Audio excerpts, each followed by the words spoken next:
모뎀 공유기 허브가 우리가 알아야 할 모든 것이라 그랬고요. 그래서 오늘은 모뎀 이야기를 좀 해볼 겁니다.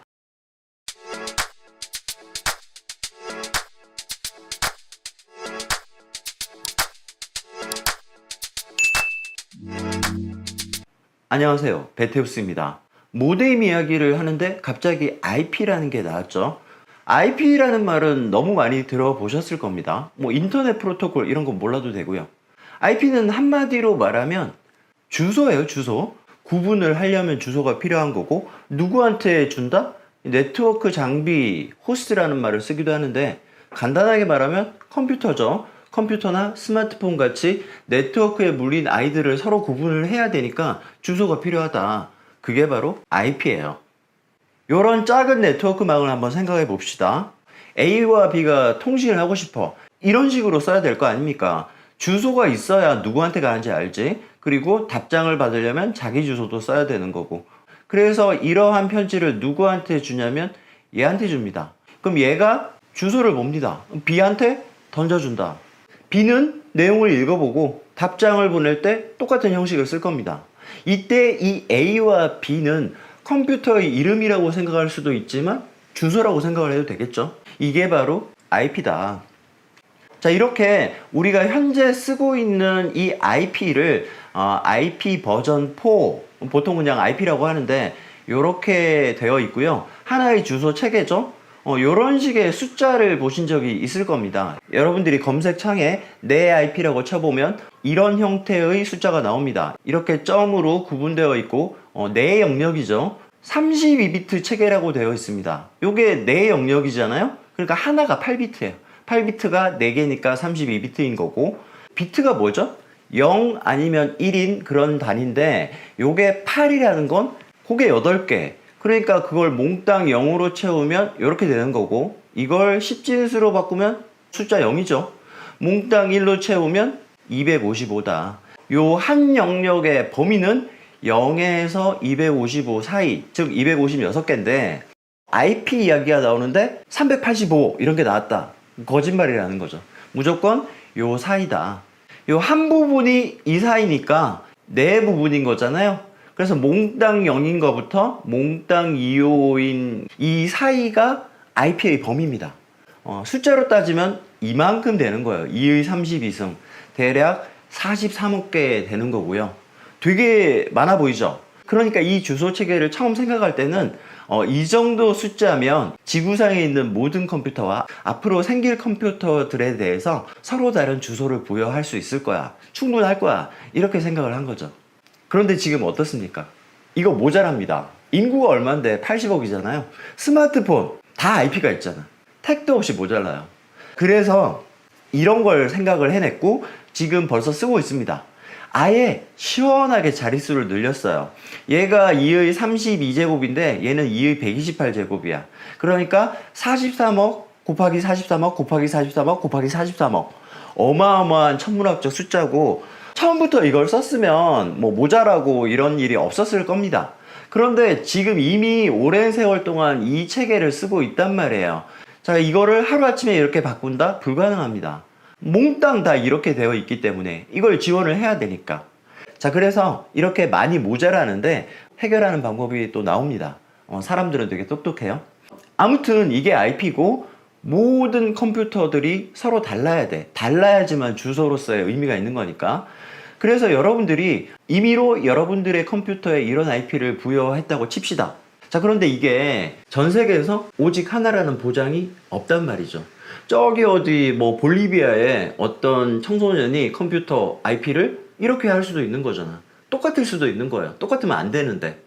자, 그렇다면 누군가 어떤 존재가 있어서 이 IP를 뭐 국가별로 실제로 그렇게 하고 있습니다. 국가별로 어디서부터 어디까지는 뭐 이 나라가 써. 그렇게 하고 또 그 나라에서는 여기서부터 여기까지는 정부에서 쓰고 여기서부터 여기까지는 민간이 쓰고 이런 식으로 체계적으로 관리를 하고 배정을 하는 그런 역할을 하면 참 좋겠다. 실제로 그런 역할을 하는 곳이 있습니다. 그게 바로 ISP, 통신사예요. 통신사에 인터넷을 가입을 해야 이런 장비를 설치를 해주고 인터넷이 된다 말씀을 드렸죠. 자, 결국 통신사 혹은 모뎀이 하는 역할은 IP를 충돌하지 않게 유니크하게 배정을 해주는 거예요. 이게 바로 통신사의 역할, 우리는 모뎀의 역할이라고 생각을 해도 될 겁니다.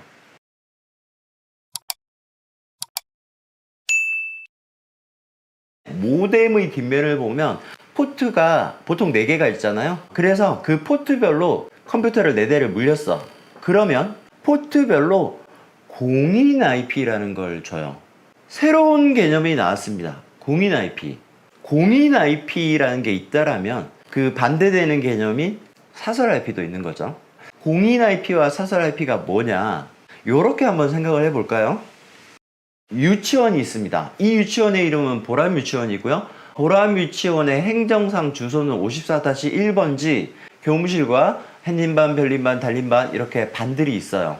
내부적으로는 이렇게 서로 다른 곳이죠. 하지만 바깥에서 봤을 때는 다 보람유치원이고, 보람유치원의 주소인 54-1번지가 바로 공인 IP에 해당하는 겁니다. 내부적으로 편의상 만들어 놓은 교무실, 햇님반, 별님반, 달님반 얘네들도 주소라고 볼 수 있겠죠.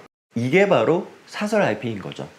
바깥에서 별림반으로 편지를 보낼 때 주소에는 보람유치원의 주소 54-1번지를 써야 되는 거예요. 별림반에서 바깥으로 편지를 보낼 때도 마찬가지입니다. 보람유치원의 주소를 써야 답장을 받을 수가 있는 거예요. 그냥 별림반 띡 적어 놓으면 받는 사람이 별림반이 어딘데 이렇게 되는 거예요.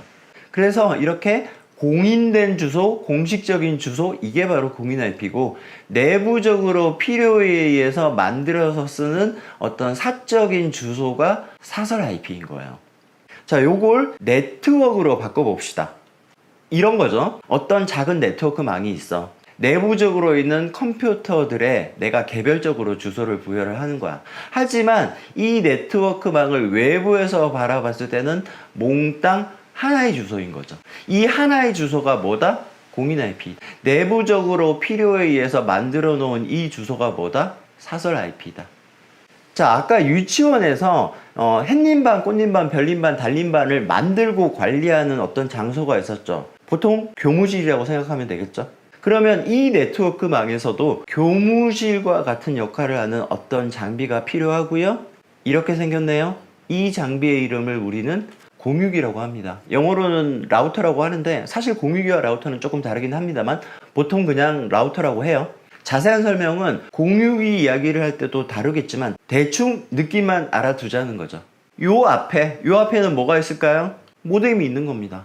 자연스럽게 모뎀과 공유기의 위치와 역할이 나오는 거죠. 모뎀이 하는 일은 뭐다? 공인 IP를 준다. 공유기는 공인 IP를 받아서 필요한 사설 IP로 쪼갠다.